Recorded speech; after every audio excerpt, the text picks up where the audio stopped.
مہارانی، کسی بڑی طاقت کے سفیر کا قتل کرنا آسان نہیں ہوتا۔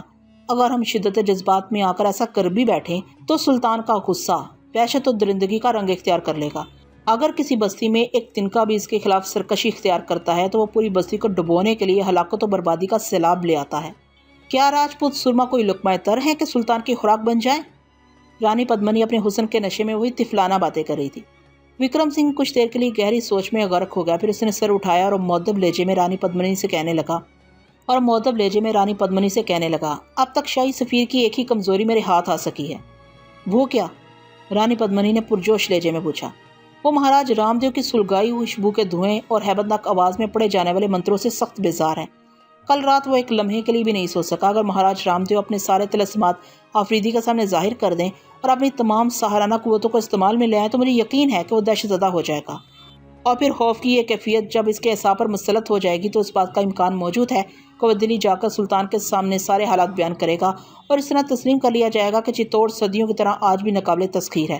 بس یہی ایک صورت ہے کہ ہم علاؤالدین خلجی کے قہر و غضب سے محفوظ رہ سکتے ہیں۔ پس منظر میں مہا منتری وکرم سنگھ کا مشورہ معقول تھا۔ مہاراج رام دیو نے اپنی سحرانہ قوتوں کے ذریعے کئی دشمن ریاستوں پر غلبہ حاصل کیا تھا۔ دشمن سپاہیوں پر کبھی آگ برسی تھی اور کبھی یالہ باری ہوئی تھی، کبھی آندھی کا ایسا گرد و غبار اٹھا تھا کہ خریفوں کے خیمے تک اکھڑ گئے تھے۔ ان مسلسل واقعات کے بعد پھر کسی ہندو ریاست کے حکمران نے چتوڑ کا رخ نہیں کیا تھا، اور اس کے ساتھ ہی مہاراج رام دیو کو راجپوتانے راجستھان کا سحر اعظم مان لیا گیا تھا۔ مہاراج رام دیو شادی دیو کے بھائی کی نسل میں سب سے بڑا جادوگر تھا۔ شادی دیو وہ ساحر تھا جس پر سارے ہند کے بت پرست ناز کرتے تھے۔ شادی دیو نے اس ہلاکت خیز علم کو اس قدر عروج پر پہنچا دیا تھا کہ طویل و عریض ہندوستان میں اس کی مہارت فن کی کوئی دوسری مثال نہیں ملتی تھی۔ ہندوؤں کی بعض کتابوں میں بڑے فخر سے یہ بات لکھی گئی ہے کہ حضرت موسیٰ علیہ السلام کے دور میں جو حیثیت سامری کی تھی، پرتھوی راج چوہان کے عہد حکومت میں وہی درجہ شادی دیو کا تھا۔